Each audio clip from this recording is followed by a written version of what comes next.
Hey, welcome or welcome back. Today we're going to do a song breakdown for my song Oh No, which just came out actually 2 weeks ago exactly from the time I'm filming this.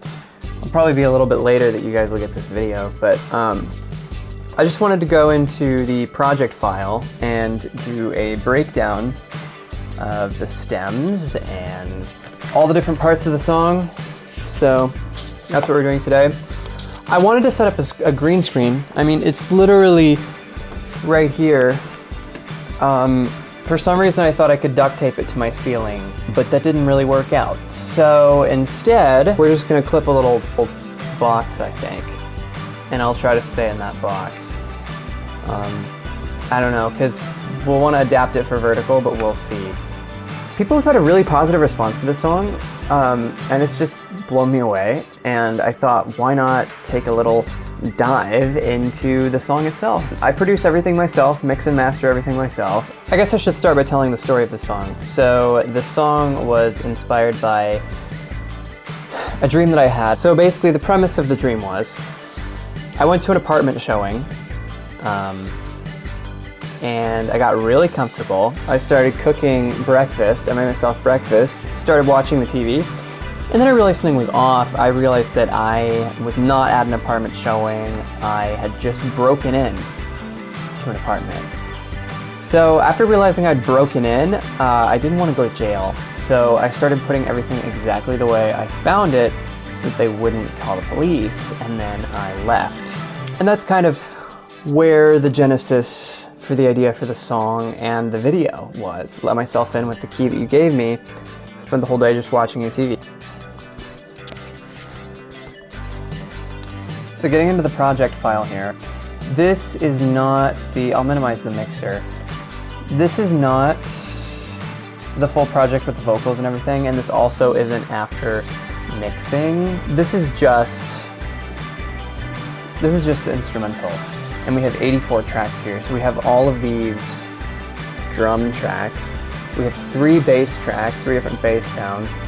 We have a lot of guitar sounds. This is like my most guitar-driven song to date. Pianos, some movement chords, and then just some kind of bass chords. And then for synths, we have the pop synth, the swivel synth, and the arpeggiators.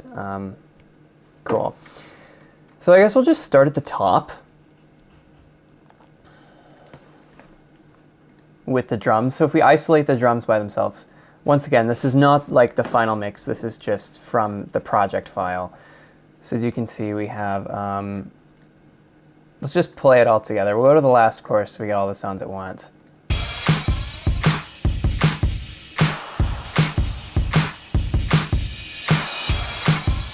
There's a lot of different elements at play here. So we've got the kick. One of them is, so it's a mix of this kick, which is sampled from like a real drum library.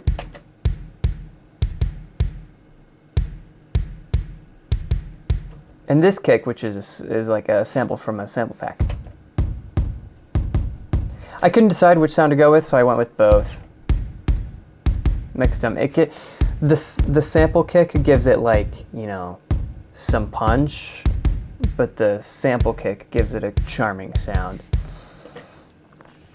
For the snare sound, we just have a Lindrum snare, very classic, very 80s. And on it we just have a treble exciter, because without it, that's all it is. But then we add the exciter, and then we have also on here gated reverb and saturation. Then we have 3 claps. This one, and this one. And then we have this one too. And then we have the big clap. A big clap is essential to a pop song. I don't know, it just, you need it.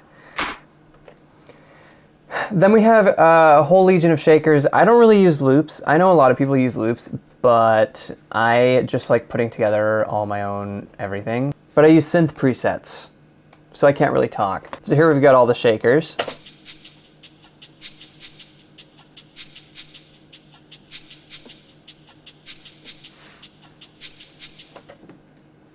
and some hi-hats.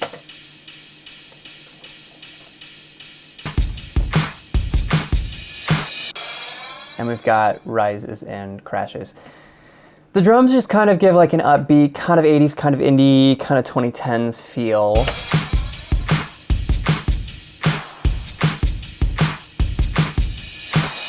My favorite part of every song is where the second verse kicks in. So we have this here on the second verse.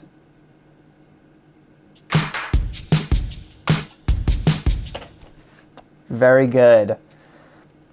Next category, we have the bass. So every track that I do, I sort and color everything in the same order.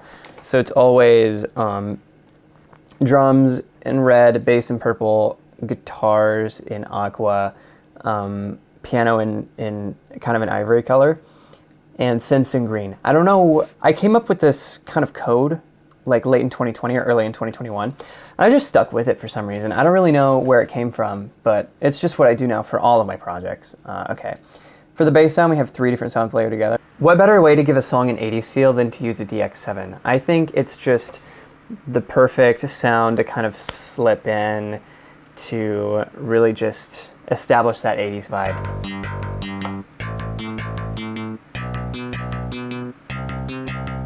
And the saw waveform really just serves to kind of reinforce that.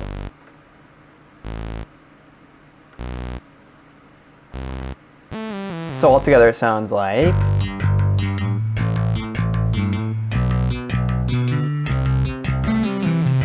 Pretty cool. Next up we have all the real guitar, which my friend Katie graciously played on this track. She did a great job. It all sounds so good. There's lots of layers going on here.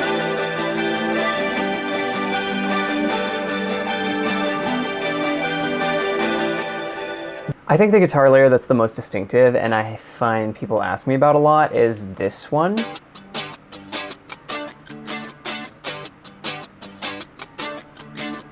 So how did I achieve this tone? Well, so without any of the filters, it sounds like this. Just some like low chords played, I think, with no capo.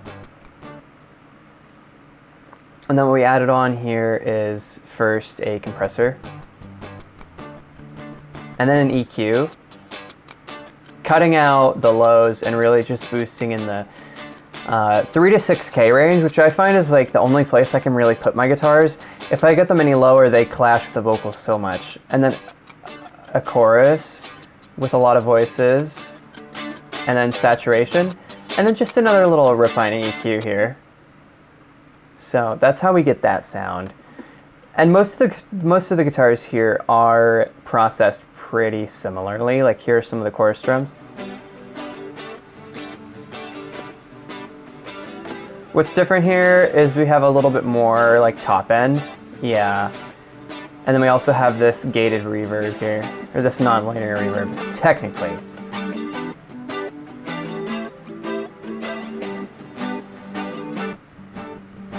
Yeah.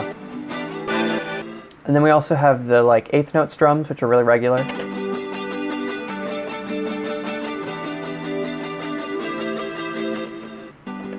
And then this is them without any processing.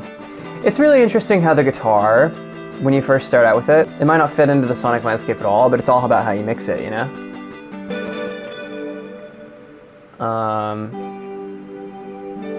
And then we also just have these, which are like, you know, simple strums. With no effects, it sounds like that.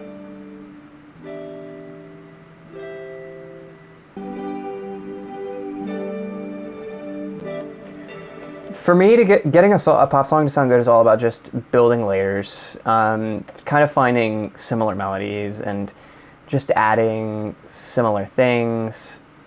Some people think it's gratuitous. I know there are people who take a minimalist approach, and I have some songs that are more like that, but this one's really layer heavy. Because, you know, you have this, and you have this, and this, but all together, it sounds more like this. It doesn't sound too crowded because everything fits together. We also have some melodic parts in the guitar. This one's one of my favorites. It starts building up in the second verse.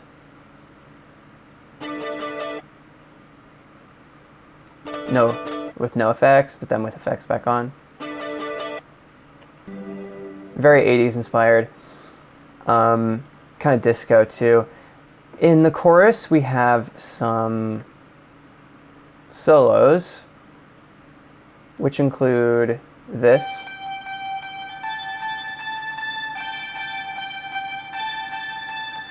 These are processed pretty much the same way, just chorus and an EQ that mostly is in the mids and the high mids, and then compressor. So without any effects, we have, and then we also have this, which is the main melody.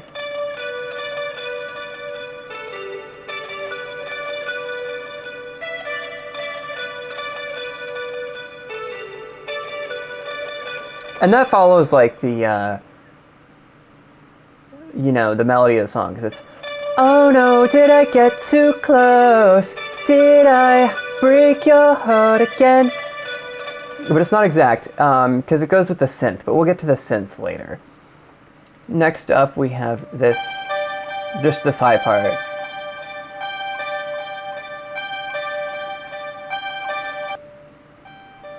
But again, with no effects. Sometimes the effects really make it and bring it forward. Like, the mixing can do so much.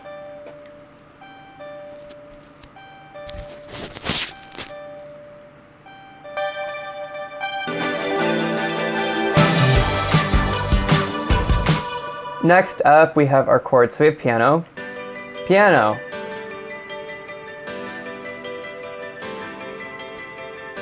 So this is another element where like things mirror each other. If you want to have a lot of sounds together but not have them sound too crowded, I think having the melodies match up is a good way to figure that out. Like this piano and these arpeggiators are the same melody.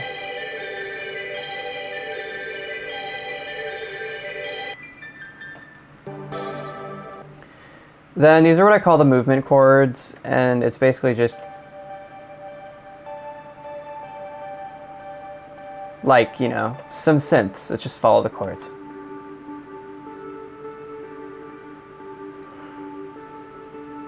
And this one's a clarinet.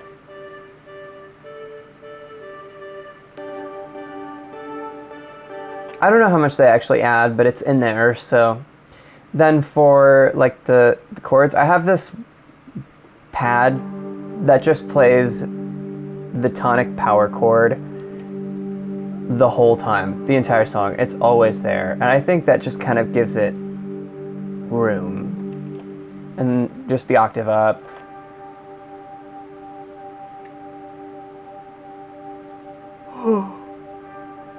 And this brass synth.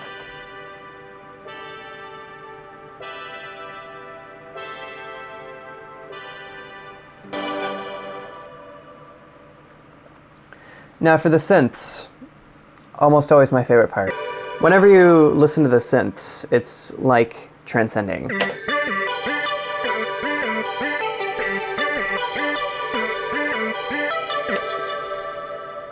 So we have this synth here that I call the pop, which is like, there's something so like playful and indie pop about this synth. I love it so much. And then of course we have, in the other ear, we have the octave.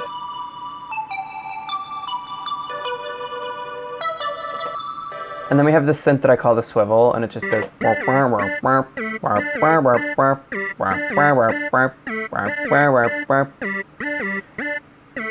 it. And it starts in the second verse. If you listen, you can hear it.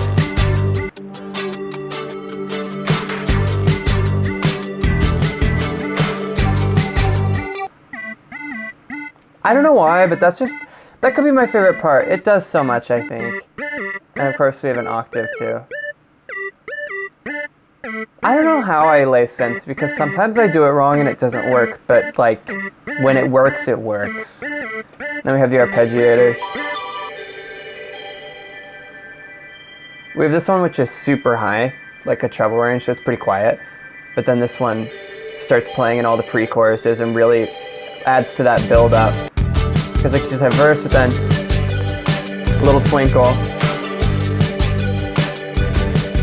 And then you have this guitar coming in.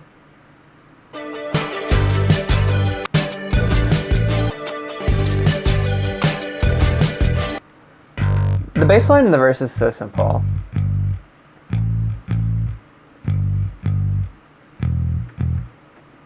Love it.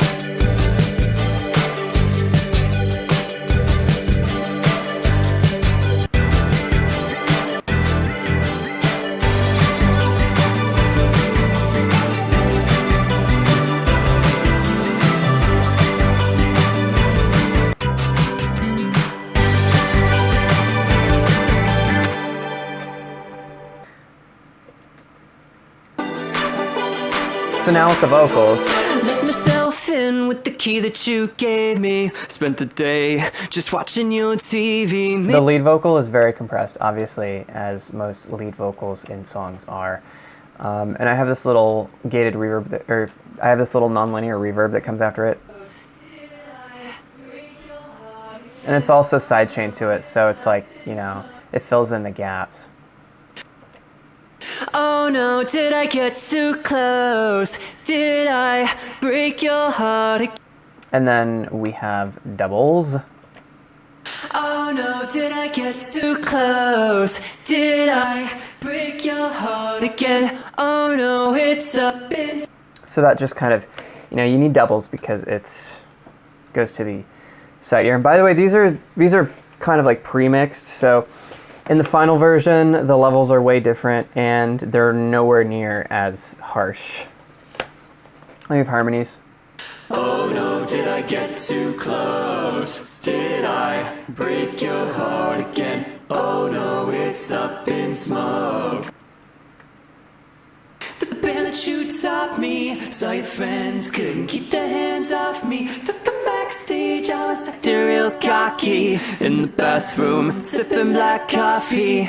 What'd you say? What'd you say? I think you overrated. What a waste, what a shame. And now that I can take it, but you Ascending, want the world to that's open heaven. up and swallow you down, down, down. A lot of artists think they can wing it when it comes to harmonies. And I'll say, that was me at one point, and I learned my lesson. One of my good friends who nearly has perfect pitch, she said, you can do better than this with harmonies, but you have to actually plan them out. And it hurt to hear, but after I started actually planning out all my harmonies, it just made life so much easier. I don't have perfect pitch, but I do know music theory, so I can plan out my harmonies. Oh no, did I get too close? Did I break your heart again? Oh no, it's up in smoke. That's pretty good, isn't it? And then we have so many little background layers. I know it only looks like 15 tracks here, but for each of these tracks that you see, there were like, 4 or 5 tracks in the original file. It's crazy. Layering, layering, layering, that's what I do. Oh no, did I get close? Oh yeah, this is the octave. It's up in smoke. You know, what that helps to do is just kind of cut the vocal through the mix. It reinforces the main melody, etc., etc. So my favorite vocal stem in this whole thing is this. This is my favorite vocal stem.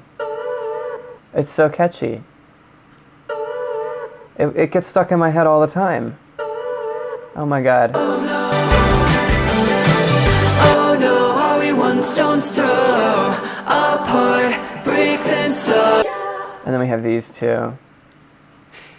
There's so many vocal layers. It would just take forever to go through them, but this one's a favorite too. And again, this one follows the same as this.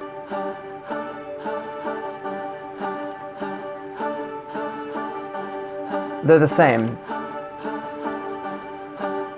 Break then start again. Just shows that everything follows. Hang up the phone. And then we have the oh no's themselves.